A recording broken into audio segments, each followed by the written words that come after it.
하장군 댁에서 추원과 하풍의 혼례가 진행 중인데 어째 신랑 하풍의 얼굴이 심상치 않습니다.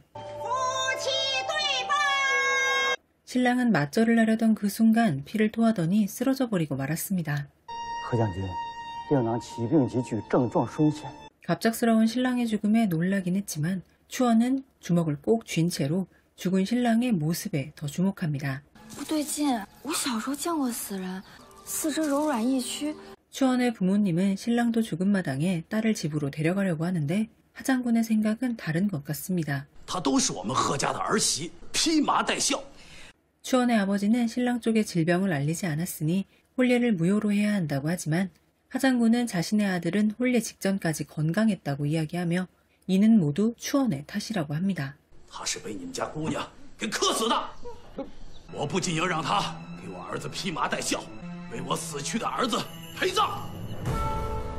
사랑하는 사이도 아닌 오늘 처음 본 신랑을 위해 순장을 당할 처지가 된 추원은 시녀 청대와 함께 도망을 칩니다. 도망치던 그녀는 한 남자를 붙잡고 살려달라고 하며 이야기를 지어냅니다.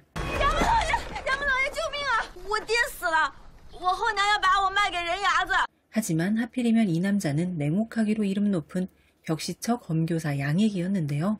그는 그녀의 머리에 꽂혀있는 고급 옥비녀를 보고는 거짓말을 알아차리고는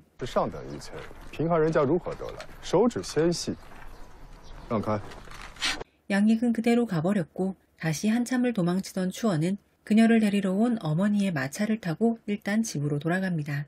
집으로 돌아오기는 했지만 평소에도 너무 똘똘한 그녀를 고깝게 보았던 가족들은 그녀를 하장군 댁으로 돌려보내야 한다고 하고 곧 그녀의 거취에 대한 가족회의가 열렸습니다.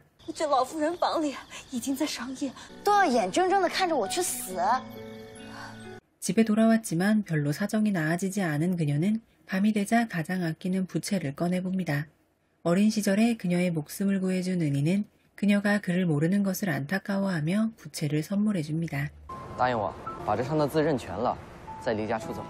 추원의 억울한 사정은 태자에게도 전해졌고 다음날 벽시처의 책임자 양익은 명령을 받습니다. 추원의 순장을 계속 주장하는 하씨 집안과 그럴 수 없다는 추씨 집안을 불러놓고 양익은 중재안을 제시합니다. 양익의 중재안은 결국 받아들여지고 결과는 추원에게도 전해집니다.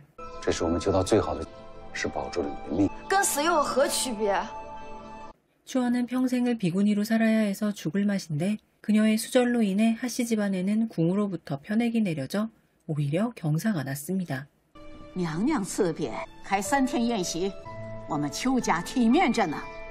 추원의 의사와는 상관없이 추씨 가문에는 성대한 연회가 벌어졌습니다. 다들 신났지만 추원은 앞으로 평생을 절에 틀어박혀 살아야 한다는 사실에 그저 술만 마십니다. 안 그래도 열받아 죽겠는데 맹공자라는 녀석은 그녀를 희롱합니다. 멀리서 이를 지켜보고 있던 한 공자가 다가와서 그녀를 구해주는데 그는 영국 공부의 진헌이라고 합니다. 의기투합한 둘은 주거니 받거니 하며 한참 술을 마시는데요. 진헌은 그녀가 불쌍한 마음에 그녀에게 출가 전에 꼭 하고 싶은 일이 있냐고 물었는데 남녀 상혈지사가 뭔지도 모르고 평생 수절하게 되어 추원은 농담을 한 것인데 진원은 몹시 당황합니다. 어느새 연회가 끝났고 추원은 착잡한 마음으로 절에 들어갈 준비를 하는데 어머니가 부르십니다. 어머니는 뒷일은 자기가 책임진다고 하며 가라고 하는데요. 생모도 아니면서 자신을 친딸인 추민보다 더 아껴주었던 어머니께 인사를 올리고 떠나려는데 동생 추민이 그녀를 잡습니다. 자기보다 언니를 더 아끼는 어머니가 원망스럽고 훌쩍 떠나버리려는 언니도 원망스러운 그녀.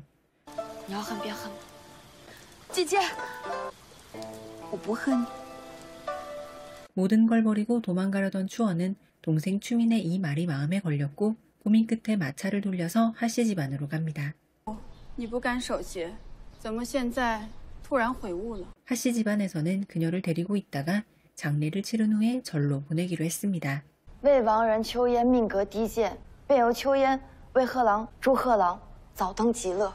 추원은 미망인의 자격으로 장례에 참석했는데 의외의 인물이 나타납니다. 你怎么在这儿？ 양익은 그냥 조문만 하는 것이 아니라 며칠 묵으며 하장군을 위로하겠다고 하는데 아무래도 무슨 꿍꿍이가 있는 것 같습니다. 이번엔 진원이 조문을 왔습니다. 죽은 하풍과는 일면식도 없는 그는 거짓을 늘어놓기 시작합니다. 我与贺兄曾在苏州同窗半载，互为知己，一定要来送送贺兄。 어떻게 된 일인지 진원도 양익과 마찬가지로 想为贺兄守灵一夜，还望贺伯伯成全。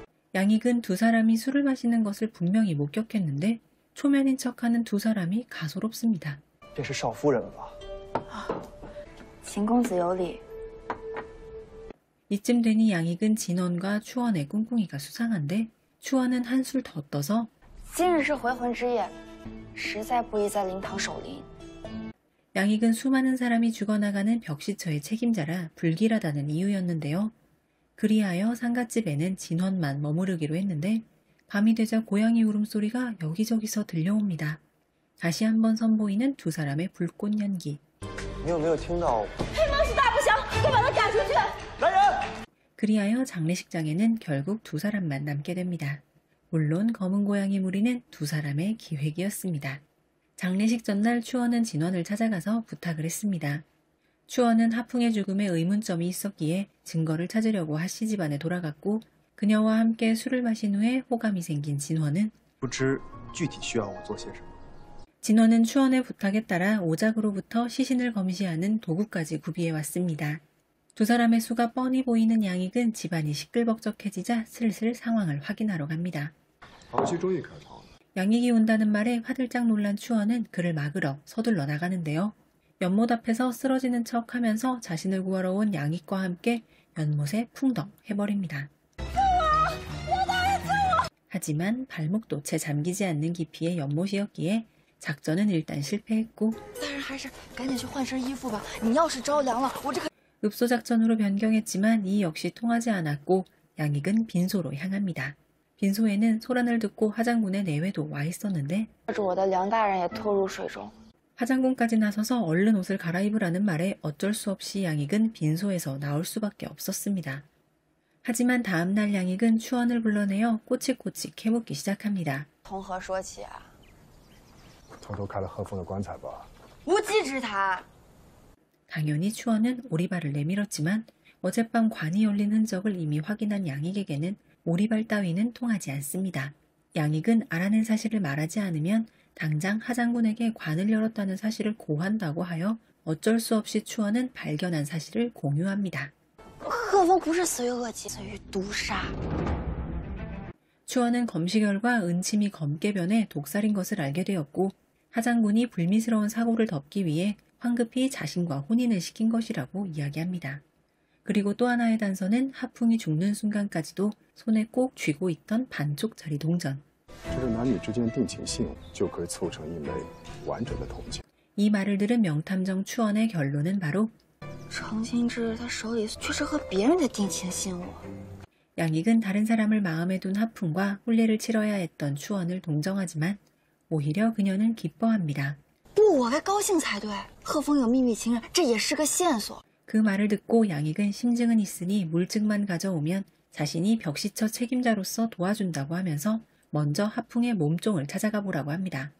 추원은 하풍의 모친에게 가서 하풍을 기리기 위해 그의 몸종과 대화하고 싶다고 얘기합니다만 如今风儿亡故，便要为风儿殉葬。 이상한 낌새를 눈치챈 추원은 몸종 월영이 있다는 곳에 가보았는데 그녀는 갇혀있는 것 같습니다. 몸종 월영을 꼭 만나야 하는 추원은 작전을 바꿔서 절에서 생활하면서 하풍을 기리면서 간직할 유품을 가지고 싶다고 하는데 시어머니의 몸종 품행이 이것저것 다 안 된다고 합니다. 虽跟在夫人身边，那事情倒也十分了解啊。 그리하여 추원은 겨우 하풍이 쓰던 벼루 하나를 받아왔습니다. 하풍의 일거수일투족을 너무 잘 알고 있는 품행이 수상했던 그녀는 벼루를 눈에 띄게 두었고 벼루를 몰래 가져간 그녀를 급습합니다. 그녀가 하풍을 연모해서 그의 유품인 벼루를 가져갔다는 사실을 알게 된 추원은 품행을 협박했고 그녀의 협조로 월영이 갇혀있는 곳에 들어가게 됩니다.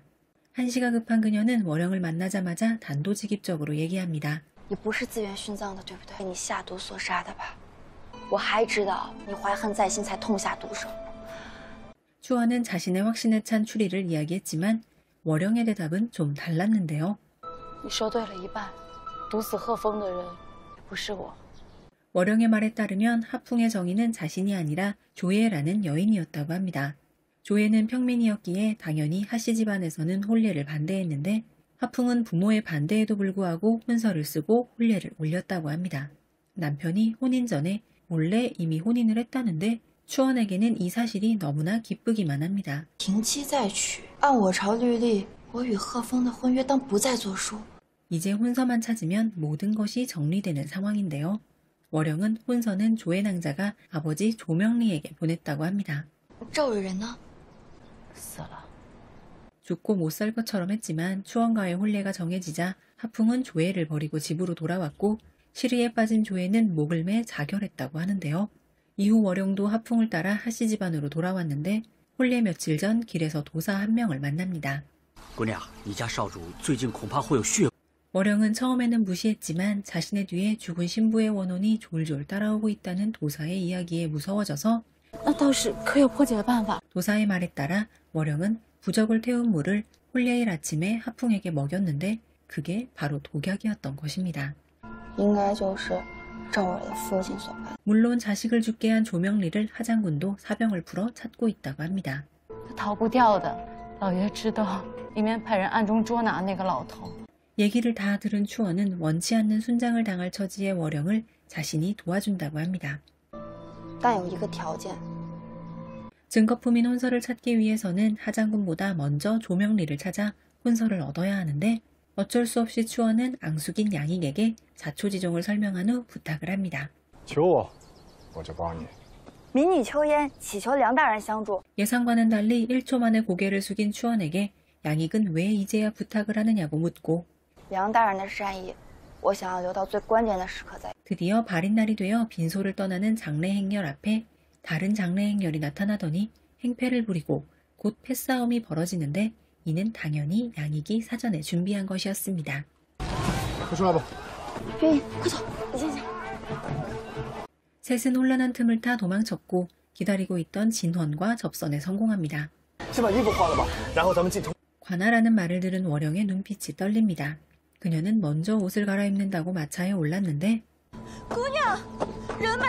혼자 도망친 월영은 벌벌 떨며 불상 앞에서 기도를 올리고 있었는데 장례행렬의 뒤를 밟은 조명리가 나타납니다. 活不了。 조명리는 월영도 죄를 치러야 한다고 그녀를 죽이려고 합니다. 听吧。 나타난 추원 일행을 보고 조명리보다 월영이 더 놀란 기색인데요. 同意为我作证，为的就是 추원은 그녀가 도망칠 것을 진작에 알았고 조명리를 유인하기 위해 그녀가 도망치게 둔 것이었습니다. 你让我杀了这个贱婢，我也同你去官府自首。 하지만 추원은 조명리에게 조예는 자결한 것이 아니라고 말하며 그를 말립니다. 你怎么还是不明白？你杀错人了。 그리고 나서 추원은 월영에게 하풍이 가지고 있던 동전의 반쪽을 내놓으라고 합니다. 你不愿意去公讨你所犯的罪孽， 월영의 눈빛이 떨리자 추원은 그녀를 더 추궁합니다. 还有什么想隐瞒的吗？到底是谁害死了赵蕊？ 모든 것을 내려놓은 월영은 충격적인 이야기를 들려줍니다. 조예는 자결한 것이 아니라 하풍의 부모가 죽였다고 말이죠. 岳父死心塌地的娶了你，就让我做他的姨娘。 월영은 조예가 혼자 있을 때 하풍의 모친을 불렀고 하풍의 모친은 사람을 시켜 조예를 목 졸라 죽였던 것입니다. 到礼物的横梁上挂着，这是遗书，我放在礼物的桌子上。 이 말을 들은 조예에 붙인 조명리는 화를 참지 못하며 외칩니다. 断肠草我就应该让你喝下。断肠草不是砒霜吗？ 똘똘한 추원은 단장초는 은침을 검게 만들지 않는다는 사실에 주목했는데 도대체 진실은 어디에 있는 걸까요? 새로운 진실이 밝혀지려는 순간 하장군의 병사들이 들이닥칩니다. 하장군은 아들을 죽인 조명리에게 복수를 한다고 나섭니다. 就宰了你，日后难见我儿。 진원이 하장군을 막아서고 머릿속에서 퍼즐이 다 맞춰진 추원이 그 틈을 타 진상을 들려줍니다. 你可曾想过，儿子的凶手不是赵明礼，而是你跟你的夫人。 조명리는 은침에 검출이 되지 않는 단장초를 준비했는데 검시 결과에 따르면 하풍은 비소로 사망을 했기에 还没来得及和月莹端过，便已经服毒了。 화풍은 자신의 부모가 사랑하는 조예를 죽였다는 사실을 알게 되었고 为他操办的婚礼上服毒自杀，当做是对你们的报复。 화풍은 자신의 목숨을 끊음으로써 부모에게 복수를 하고 조예를 따라간 것이었습니다. 婚礼前1日让我上街买砒霜，这就对了。 하장군은 죄를 뉘우치기는커녕 입막음을 위해 모두를 죽이려고 했고 그의 부하들이 손을 쓰려던 바로 그때 복면을 쓴 사내들이 등장해서 진헌과 추헌을 구해주는데 이는 물론 양익의 부하들이었습니다. 女赵蕊又逼死自己亲生儿子后， 사건을 정리하는 양익. 周延和府里奴婢训造，试图杀人灭口，有意思。 이렇게 사건이 일단락되었고 생면부지의 신랑을 위해 순장을 당할 뻔했던 추헌은 무사히 집으로 돌아갈 수 있었습니다. 하지만 고비 하나를 넘긴 추헌의 앞에는 아직도 여러 가지 난관들이 남아 있었는데요.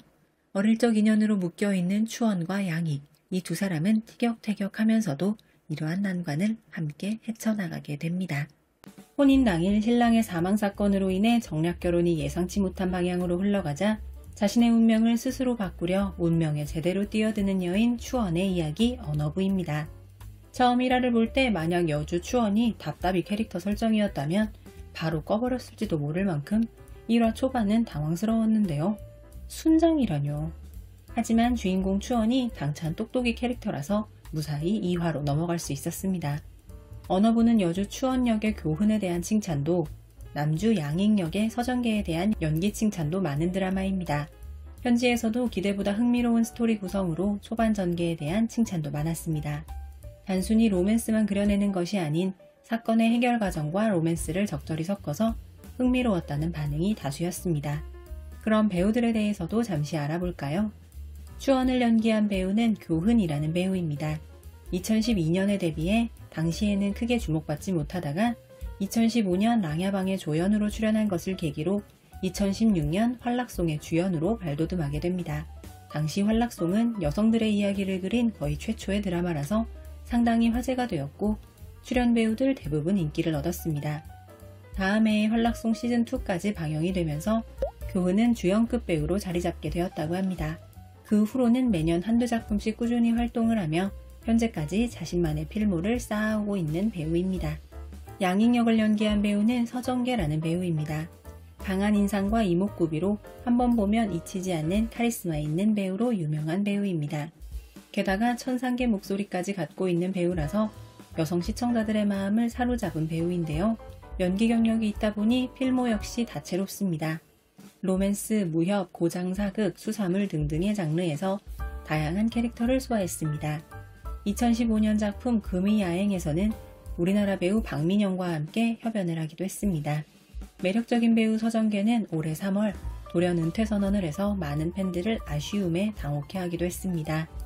오늘 리뷰 영상은 언어부 1화부터 4화까지 추헌과 양익이 처음 만나 서로의 필요에 의해 첫 사건을 함께 해결해 나가는 과정을 담아보았습니다. 이어지는 5화부터 더욱 다양한 사건을 함께 해결해 나가는 두 사람의 티키타카가 그려집니다. 언어부는 넷플릭스 왓챠 웨이브 티빙에서 시청이 가능합니다.